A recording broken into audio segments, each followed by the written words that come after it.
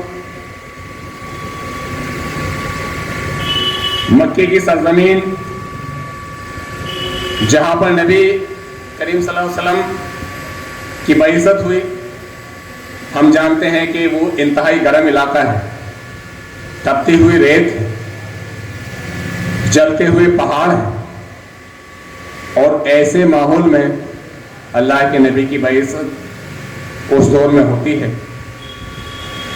لیکن اللہ کے نبی اپنی زندگی میں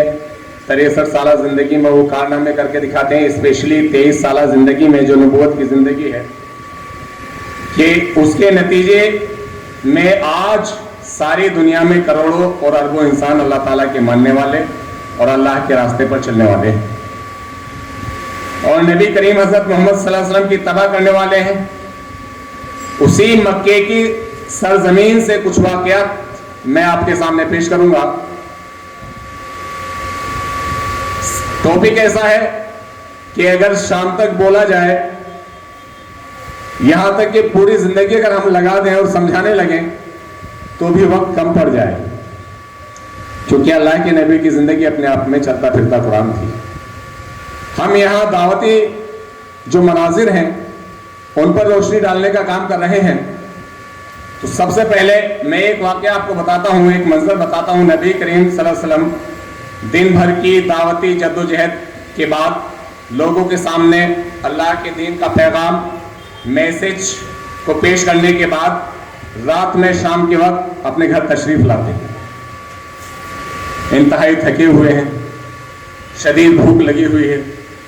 دن بھر پوری مصروفیت رہی ہے. ایسے میں اطلاع ملتی ہے کہ مکے کے قریب سے ایک قافلہ گزر رہا ہے، اور جیسے ہی اطلاع اللہ کے نبی کو ملتی ہے تو اللہ کے رسول حضرت محمد صلی اللہ علیہ وسلم فوراً کھڑے ہو جاتے ہیں. تو ام المومنین کہتی ہیں کہ اللہ کے رسول صلی اللہ علیہ وسلم، آپ دن بھر کے تھکے ہوئے ہیں، آپ کو دن بھر کی تھکن ہے، آپ دعوت و تبلیغ کا کام کر کے آئے ہیں، آپ لوگوں کو سمجھا کر کے آئے ہیں، آپ کو یہ چند لمحات آرام کے لیے نصیب ہوئے ہیں، آپ تھوڑی دیر آرام کر لیجئے، دعوت ان لوگوں تک، اس قافلے تک آپ صبح بھی پہنچا سکتے ہیں. تو اب دیکھیے اللہ کے نبی کی کیا تڑپ ہے اور کون سے الفاظ وہ کہتے ہیں. ام المومنین کہتی ہیں کہ آپ چند لمحے کے لیے آرام کر لیجئے، لیکن اللہ کے نبی کیا کہتے ہیں کہ اے ام المومنین، میں آرام تو کل بھی کر سکتا ہوں، لیکن اگر قافلے والوں کے سامنے بات رکھنے سے میں رہ گیا، دعوت پیش کرنے سے میں رہ گیا، تو پھر آخرت میں جب اللہ کے سامنے وہ مجھ سے کہیں گے، اللہ سے کہیں گے کہ اے اللہ، ہم تیرے نبی کے شہر سے گزر رہے تھے، مکہ سے گزر رہے تھے، وہاں ہمارا قیام ہوا تھا، وہاں تیرا وقت کا نبی موجود تھا اور اس نے ہم تک تیرے دین کی دعوت و تبلیغ کا پیغام نہیں پہنچایا، شہادت حق کا پیغام نہیں پہنچایا، تو پھر میں اللہ تعالیٰ کو کیا جواب دوں؟ دن بھر تھکے ہوئے ہیں، سارا دن کام کر کے آئے ہیں دعوت و تبلیغ کا، چند لمحات میسر ہوئے ہیں، لیکن پھر بھی وہ کیا کہتے ہیں کہ نہیں، میں اللہ کو کیا جواب دوں گا، میں اللہ کے سامنے پھر کھڑا نہیں ہو سکتا۔ اگر یہ قافلہ بنا دعوت و تبلیغ کے نکل گیا، اللہ کا پیغام سنے بغیر اگر میں نے ان تک اللہ کا پیغام نہ پہنچایا، یہ قافلہ ایسے ہی نکل گیا، تو پھر میری پکڑ اللہ کے یہاں ہوگی اور میں اس کی جواب دہی نہیں کر سکتا۔ منزل کی تمنا ہے تو کر جہد مسلسل۔ پیغام ملتا ہے ہمیں اللہ کے نبی کے اس واقعے سے، اس منظر سے، کہ منزل کی تمنا ہے تو کر جہد مسلسل، خیرات میں چاند ستارے نہیں ملتے۔ ایک اور منظر اسی مکے کی سرزمین کا میں آپ کے سامنے پیش کر رہا ہوں، رکھ رہا ہوں آپ کے سامنے۔ اسی مکے کا ایک اور واقعہ ہے کہ سیرت نبوی کی جو یہ حسین مناظر ہیں، اس میں ایک اور کڑی میں جوڑ رہا ہوں کہ مکے کے تمام سرداران جمع ہوتے ہیں اور اللہ کے نبی کے جو چچا ہیں ابو طالب، جن پر آپ کے دیکھ ریکھ کی ذمہ داری تھی دادا کے بعد، ان کے پاس اکٹھا ہوتے ہیں اور کہتے ہیں کہ اے ابو طالب، بس اب بہت ہو چکا، پانی سر سے اتر چکا ہے، تمہارے بھتیجے نے مکے کے اندر لوگوں کے درمیان میں ایک عداوت پیدا کر دی، ہمارے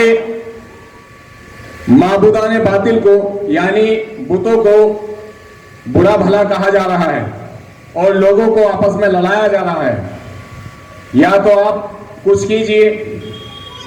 یا پھر ہم دیکھ لیں گے۔ آپ اپنے بھتیجے سے پوچھ لیجئے کہ اگر وہ مکے کی سرداری چاہتے ہیں تو ہم انہیں ایسے ہی عطا کر دیں گے، اگر وہ مال و دولت چاہتے ہیں تو ہم مال و دولت اکٹھا کر کے انہیں دیتے ہیں، اگر وہ کوئی اور منصب کوئی اور مرتبہ چاہتے ہیں تو ہم انہیں عطا کر دیں گے، لیکن آپ اپنے بھتیجے سے بات کیجئے اور اگر اس پر بھی وہ نہ مانے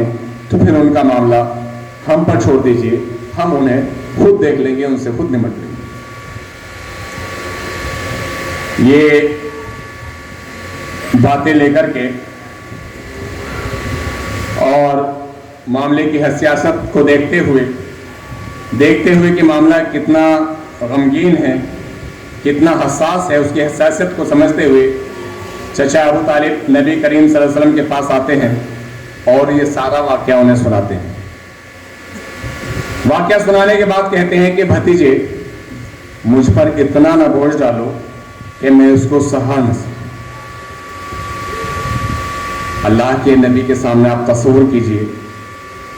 کہ اس زمین پر اللہ کے سہارے کے بعد جن کا دنیا میں سب سے بڑا سہارا تھا چچا ابو طالب، وہ غمگین ہو کر مرجھایا ہوا چہرہ لے کر اور آ کر اتنی سخت بات کہتے ہیں کہ مکے کے سرداران سارے اکٹھے ہوئے ہیں اور میرے سامنے یہ پیشکش رکھی ہے کہ یا تو آپ اپنے بھتیجے کو سمجھا لیجئے، یعنی وہ وارننگ سیدھے دے رہے تھے، وارن کر رہے تھے، دھمکی دے رہے تھے کہ یا تو آپ اپنے بھتیجے کو سمجھا لیجئے یا ان سے پوچھ لیجئے کہ ان کا ارادہ کیا ہے، اگر وہ کوئی منصب چاہتے ہیں، مکے کی سرداری چاہتے ہیں، مال و دولت چاہتے ہیں، باغات چاہتے ہیں تو ہم انہیں عطا کرنے کے لیے تیار ہیں، لیکن آپ ان سے کہہ دیجئے کہ اس کام سے باز آ جائیں، یعنی دعوت اللہ سے باز آ جائیں، بحیثیت داعی وہ کام نہ کریں، دین کے پیغام کو عام لوگوں تک نہ پہنچائے، کیونکہ اس کے پیغام کو سن کر کے لوگ اللہ کے پیغام پر اور اللہ کے رسول کی زندگی پر قربان ہونے والے بنتے جا رہے ہیں اور وہ اپنے گھر بار کو، اپنے ماں باپ کو چھوڑتے جا رہے ہیں۔ اب دیکھیے اللہ کے نبی پر کیا کیفیت،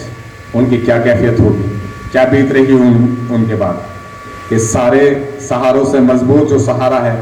جو میرے لیے ہر وقت کھڑے رہتے ہیں، وہ آ کر کے ایسی بات کہتے ہیں. لیکن اللہ کے نبی دائی اعظم حضرت محمد مصطفیٰ پورے عزم کے ساتھ، پورے حوصلے کے ساتھ اور پوری ایمانی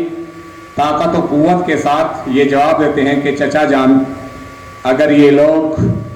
میرے ایک ہاتھ میں سورج اور دوسرے ہاتھ میں چاند بھی لا کر رکھ دیں گے تو میں اس کام سے باز آنے والا نہیں. دیکھیے کتنا سخت مرحلہ ہے. کفار مکہ اکٹھا ہو رہے ہیں، جان لینے کے لیے آمادہ ہیں، طرح طرح کے لالچ بھی دے رہے ہیں، مال و دولت کے لالچ بھی دے رہے ہیں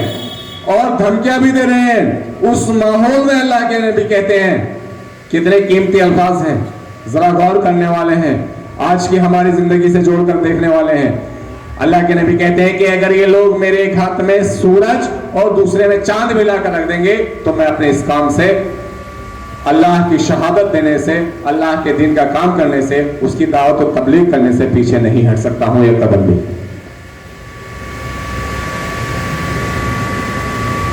اب دیکھیں مشن پر کیسی نظر تھی اللہ کے نبی کی. کون سا مشن؟ دعوت اللہ،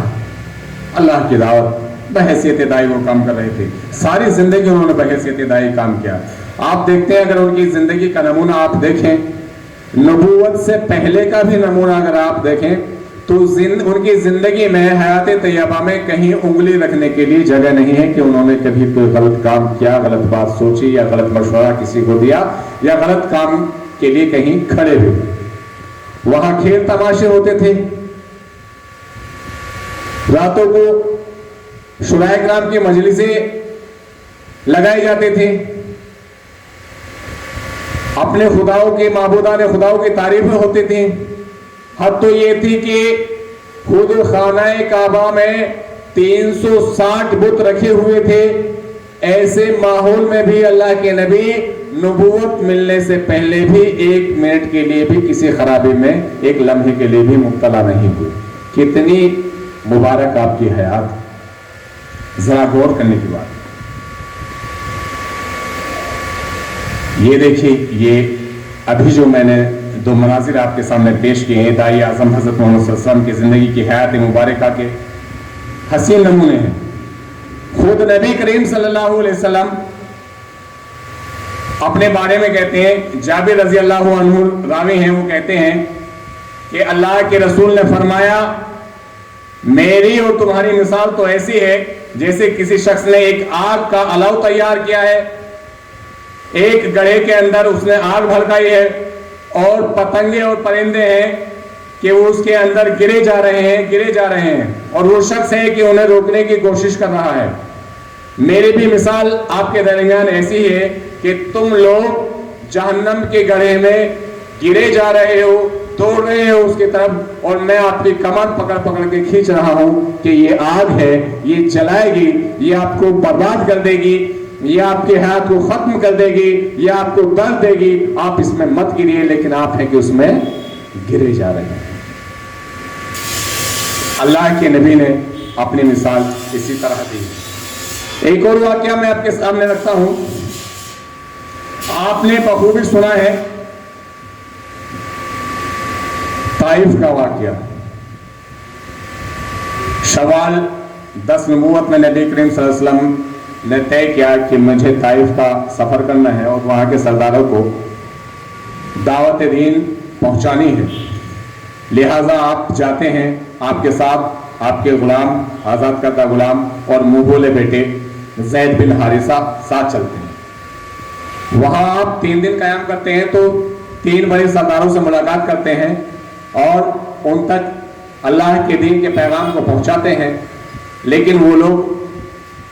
اللہ کے نبی کی ساری باتوں کو نیگلیکٹ کر دیتے ہیں، برا بھلا کہتے ہیں اور کہتے ہیں کہ اگر آپ اپنی خیریت سے چاہتے ہیں تو یہاں سے چلے جائیں. آپ پھر قیام کرتے ہیں، وہاں 10 دن تک قیام کرتے ہیں اور وہاں کے سبھی سرداروں سے ملتے ہیں. تو اس پر وہ لوگ ایمان لانے کے بجائے، اس روشنی سے فیضیاب ہونے کے بجائے اللہ کے نبی کے پیچھے کچھ شریر لڑکے لگا دیتے ہیں. اور جب اللہ کے نبی کو وہاں سے دھکیل کر نکالا جاتا ہے تو راستے کے دونوں طرف ہاتھوں میں پتھر لیے وہ لوگ لائن میں کھڑے ہوئے تھے، لیکن اللہ کے نبی اپنا کام کرتے جا رہے ہیں، حق و انصاف کی بے خوف حمایت کی ہے۔ یاد آتی ہے وقت کے حق و انصاف کی بے خوف حمایت کی ہے، یہ بغاوت ہے تو ہاں میں نے بغاوت کی۔ اللہ کے نبی اپنی بات کہتے جاتے ہیں، لوگ ان پر پتھر پھینکتے جاتے ہیں، اس قدر پتھر مارتے ہیں۔ زید بن حارثہ اپنے آپ کو ڈھال کی طرح سے ان کے چاروں طرف پیش کرتے ہیں، جدھر سے پتھر آتا ہے ادھر کو ہو جاتے ہیں، اپنے جسم پر پتھر لیتے ہیں، لیکن اللہ کے نبی لہو لہان ہو جاتے ہیں، زخمی ہو جاتے ہیں، یہاں تک کہ آپ کی جوتیاں خون سے بھر جاتی ہیں، اور آپ مکے سے لگ بھگ 30 میل کی دوری پر ایک باغ، انگور کے باغ میں انگور کی بیل کی چھاؤں میں آ کر بیٹھتے ہیں، اور وہاں اللہ سے جو ہے فریاد کرتے ہیں، اور درد ہر جگہ سے نکل رہا ہوتا ہے۔ ایک دو زخم نہیں جسم ہے سارا چھلنے، ایک دو زخم نہیں جسم ہے سارا چھلنے، درد بیچارہ پریشان ہے کہاں سے نکلے، سارا جسم چھلنی ہے۔ جبریل امی آتے ہیں، اس فرشتے کو لے کر اللہ ان کے ساتھ بھیجتا ہے جن کے ہاتھ میں پہاڑوں کا سسٹم، پہاڑوں کا نظام اللہ نے دیا ہے، اور وہ آ کر کے اللہ کے نبی سے کہتے ہیں کہ اللہ کے نبی آپ کا اشارہ ہو تو ان لوگوں کو ابھی ختم کر دیا جائے گا۔ جو طائف کے اطراف میں پہاڑ ہیں انہیں ابھی چکی کی طرح سے، چکی کے پارٹوں کی طرح سے ابھی ملا دیا جائے گا، وہ انہیں پیس کر کے رکھ دیں گے۔ لیکن اس وقت بھی دیکھیے اللہ کے نبی کے کیا الفاظ ہوتے ہیں، کتنا درد اللہ کے دین کے لیے، کتنی لگن، کتنی تڑپ اللہ کے دین کی دعوت کے لیے ہوتی۔ وہ کہتے ہیں کہ نہیں، میں رحمت بن کر آیا ہوں، زحمت بن کر نہیں آیا۔ مجھے یقین ہے کہ اگر یہ لوگ آج ایمان نہیں لائے تو انشاءاللہ ان کے آگے آنے والی نسلیں ضرور ایمان لائیں گے۔ دیکھیے آپ لہو لہان ہیں، پھر بھی ان کے لیے رحمت کی دعائیں کرتے ہیں۔ مکے میں آتے ہیں تو لوگ مذاق اڑاتے ہیں، آپ تھوڑا سا آرام کرتے ہیں، اپنی دعوت کا کام کرتے رہتے ہیں۔ 3 مہینے بعد آپ چپ نہیں بیٹھ جاتے، دیکھیں پٹ گئے، ہمارے کیا ہوتا فلاں نے برا کہہ دیا، مسجد میں گئے تھے پروگرام نہیں ہونے دیا، اسکول میں گئے تھے پروگرام نہیں ہونے دیا، بھلا برا کہتی، وہاں پتھر لگ رہے ہیں، اور پھر بھی اپنے کام سے پیچھے نہیں ہٹ رہے ہیں۔ یہاں تک کہ ہم تو یہ بھی کہتے ہیں کہ ذمہ دار جب کہتے ہیں کہ بھی پروگرام میں آنا ہے تو مجھ سے تو فردن تو رابطہ قائم نہیں کیا ہے، فردن رابطہ قائم نہیں کیا، ذمہ دار سے کہا ہوگا تو میں کی جاؤں، لیکن بھول رہے ہیں کہ یہ ذمہ داری فردن سب کی ہے، جواب دہی کا کام سب کے ساتھ ہونا ہے، اللہ سب کا حساب لے گا۔ اللہ کے نبی نے پھر سے وہاں کے قبائل میں دعوت دین کا کام شروع کر دیا، اور لوگ ان کی مخالفت کرتے رہے، یہاں تک کہ انہیں مارنے پر آمادہ ہو گئے، شہید کرنے پر آمادہ ہو گئے، اور کفار مکہ کی ایک مجلس بیٹھتی ہے اور وہ کہتی ہے کہ جو محمد کا سر لا کر دے گا اسے 100 اونٹ انعام میں دے جائیں گے۔ نعوذ باللہ، کتنا سخت مرحلہ ہوگا۔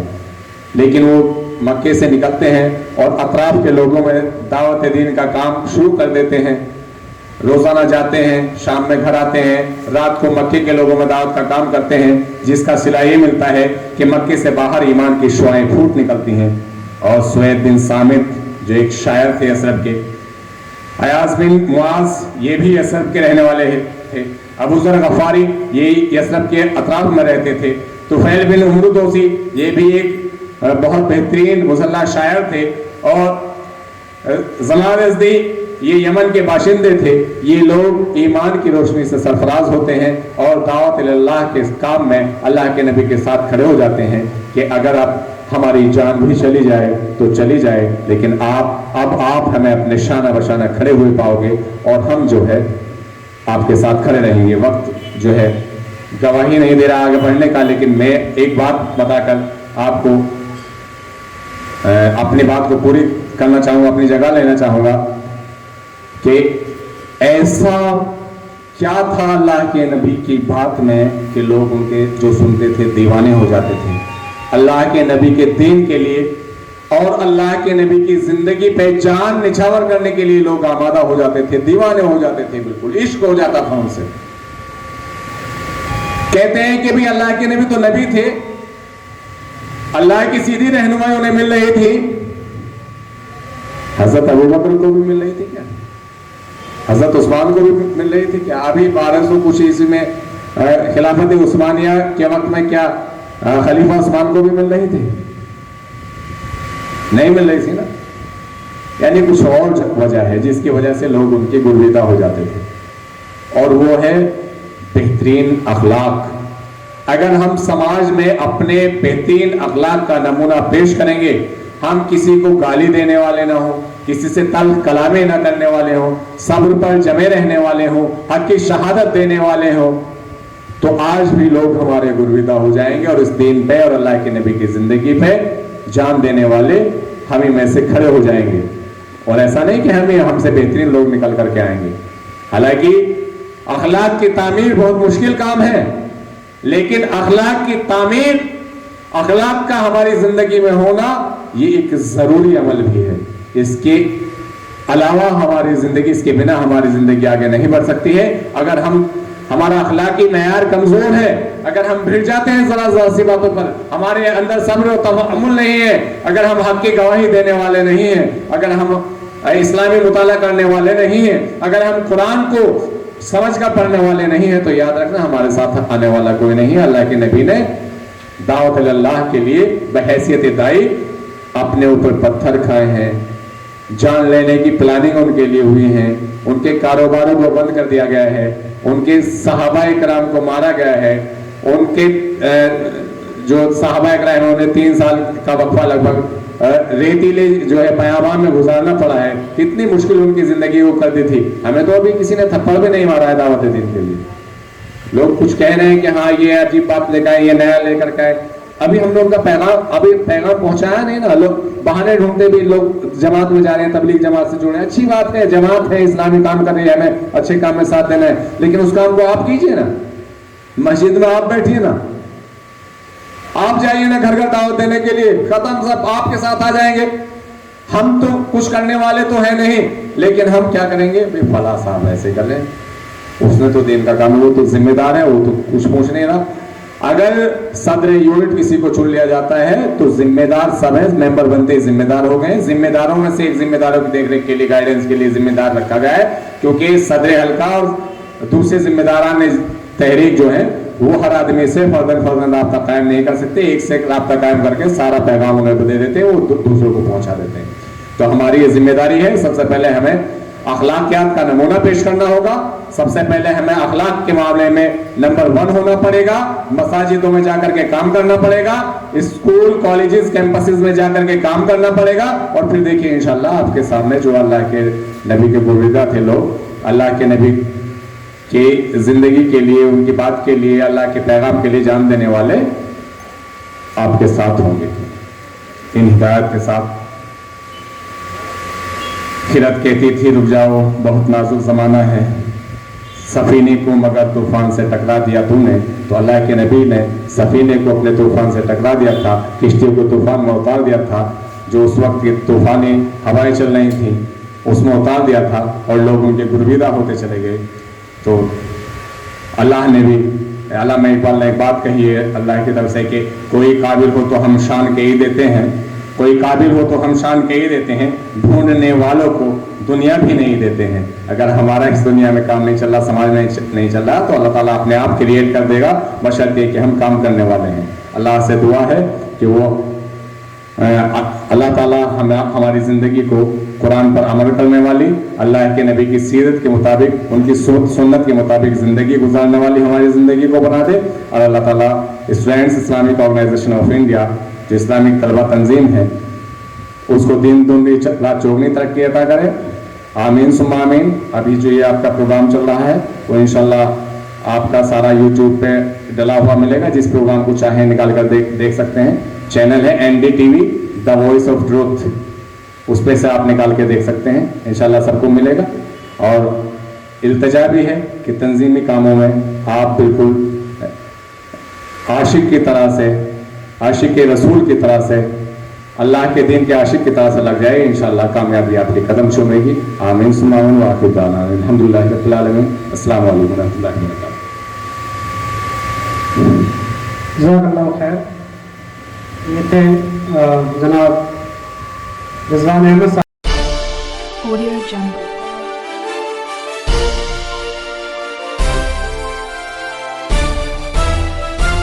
Audio Jungle.